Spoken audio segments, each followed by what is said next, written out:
दोस्तों नमस्कार, मैं उमर आलम एमबीएस इन्फॉर्मेशन में आप लोग को तहे दिल से स्वागत करते हैं, अभिनंदन करते हैं। मुझे उम्मीद है कि आप स्वस्थ होंगे, मस्त होंगे, व्यस्त जरूर होंगे। दोस्तों बहुत बड़ा अप टू डेट आप लोग को बताने जा रहा हूं। शायद आप नहीं जानते होंगे, क्योंकि दाखिल खारिज के आवेदन बिना पक्ष जाने अब रद्द नहीं होंगे। जी हाँ, बिना पक्ष दाखिल खारिज में क्या होता था कि बिना पक्ष जाने उस आवेदन को निरस्त कर दिया जाता था, अस्वीकृत कर दिया जाता था, निगलेक्ट कर दिया जाता था। लेकिन अब इस टाइप से नहीं होगा। इसलिए नहीं होगा क्योंकि राजस्व और भूमि विभाग ने सभी प्रमंडलीय और डीएम को दिया है आदेश कि इस टाइप से नहीं करने के लिए। क्योंकि क्या होता था कि यह बात क्यों किया गया, क्योंकि इतना पेंडिंग में दाखिल खारिज वाला आवेदन रख दिया गया है कि डीसीसीआर कोर्ट ने बोला है कि अब इस टाइप से नहीं किया जाएगा। सरकार का इसमें राजस्व विभाग में सबसे ज़्यादा लूट घसोट होता है। राजस्व विभाग में सबसे ज़्यादा लूट घसोट होता है। एक दाखिल खारिज कराने के लिए आपको सबसे पहले ऑनलाइन करना पड़ता है, बहुत सारा प्रक्रिया से गुजरना पड़ रहा है, बहुत सारे कर्मचारी से, सीईओ से, ये जितने भी राजस्व विभाग के कर्मचारी है आपको इतना दौड़ाएगा, दौड़ते दौड़ते आप परेशान हो जाइएगा। लेकिन अब उस टाइप से नहीं है, क्योंकि दाखिल खारिज के आवेदन बिना पक्ष जाने अब आवेदन को रद्द नहीं किया जाएगा।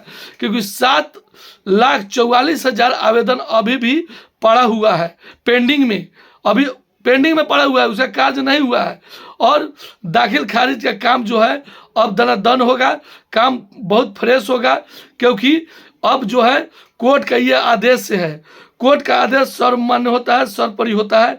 क्योंकि दोस्त अब दाखिल खारिज का एक ऐसा प्रक्रिया है, जो दाखिल खारिज नहीं कराते हैं तो आप अपने भूमि से विमुक्त हो जाइएगा। और दाखिल खारिज सरकार को हर साल कुछ टैक्स देना पड़ता है, और देने के लिए तो सब आदमी देवे करता है। लेकिन इसमें बहुत सारा समस्या क्या हो गया था, क्योंकि जो बिचौनिया होता था, जो कर्मचारी, जो भूमि सुधार विभाग का जो कर्मचारी लोग होते हैं, जैसे सीईओ हो गया, कर्मचारी हो गया, ये लोग बहुत लूट घसोट करते और कोई भी करना नहीं चाहते हैं। कोई भी काम, आज के काम कल पर टाल दिया जाता है। क्योंकि वही काम आज इतना पेंडिंग में पड़ गया है, इतना पेंडिंग में पड़ गया है कि अब जो है उन लोगों को इतना भारी पड़ेगा कि क्या कहा जाए।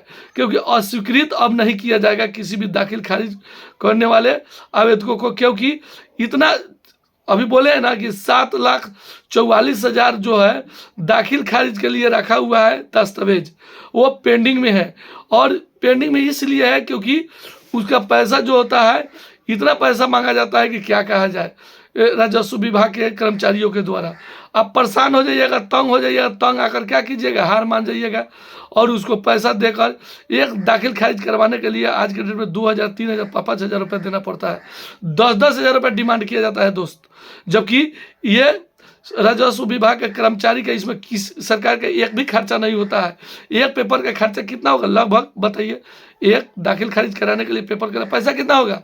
लगभग 10 रुपया, 10 रुपये कागज का आपको 500-400 रुपये लेता है। अभी भी संभल जाइए, अभी राजनीतिक पीरियड चल रहा है। तो आप समझिए इस चीज़ को कि हर चीज़ सिर्फ जनता से लूटने का काम होता है। जनता से इसलिए लूटने का काम होता है क्योंकि किसान जो होता है सबसे ज़्यादा अनएजुकेटेड पर्सन होता है, और इसीलिए किसानों को लूटा जाता है। जितना किसान को टैक्स में लूटा जाता है उतना किसान को दिया नहीं जाता है। 277 रुपये का खाद जो होता है, 270-250 का खाद आपको 500-5,000 में, 500 में खरीदना पड़ता है, 600 में, 700 में खरीदना पड़ता है।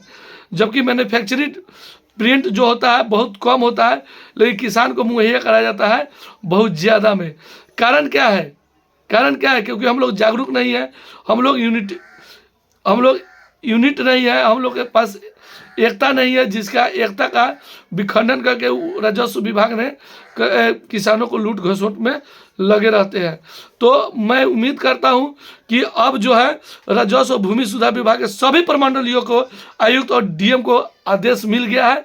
अब इस टाइप से नहीं होगा, क्योंकि दाखिल खारिज के आवेदन बिना पक्ष जाने अब रद्द नहीं होगा।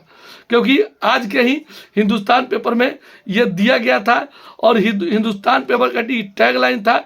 और मैं आप लोग को जानकारी के लिए ये चीज़ बता दिया हूँ, क्योंकि इसमें बहुत सारे लोग पेड़ा रहे हैं, रोज ब्लॉक का चक्कर काट रहे हैं, ब्लॉक के अनुमंडल के और न्याय का गुहार लगाए हुए, लेकिन अभी तक न्याय मिलने का कोई गुंजाइश नहीं होता है। लेकिन एक बहुत बड़ा खुशखबरी कहेंगे इसको, क्योंकि दाखिल खारिज बिना पक्ष जाने अब रद्द नहीं किया जाएगा, आवेदन को अस्वीकृत नहीं किया जाएगा, निगलेक्ट नहीं किया जाएगा।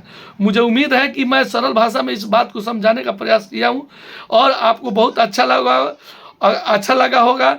और अच्छा लगा है तो शेयर कमेंट जरूर कर दीजिएगा, क्योंकि और आदमी को और जानकार हो जाए। और आवेदन जो भी, और अगर MVS इन्फॉर्मेशन अभी सब्सक्राइब नहीं किए होंगे तो सब्सक्राइब जरूर कर दीजिए दोस्त, क्योंकि जो भी सरकार का योजना हो या कोई भी इन्फॉर्मेशन हो, सबसे पहले इस चैनल के माध्यम से आपको अप टू डेट कराया जाता है, आपको इन्फॉर्मेशन दिया जाता है, आपको जानकारी दिया जाता है। क्योंकि ये इन्फॉर्मेशन मुझको लगा कि ये बहुत बिजोर है, इसीलिए मैं इस पर एक वीडियो बना दिया। और इसके लिए मैं बहुत परेशान था, मैं भी परेशान था, मुझे भी दाखिल खारिज कराना था और आप लोगों को भी कराना है। तो उम्मीद करता हूँ कि बहुत अच्छा होगा। ठीक है, thank you, take care, bye bye, okay, धन्यवाद।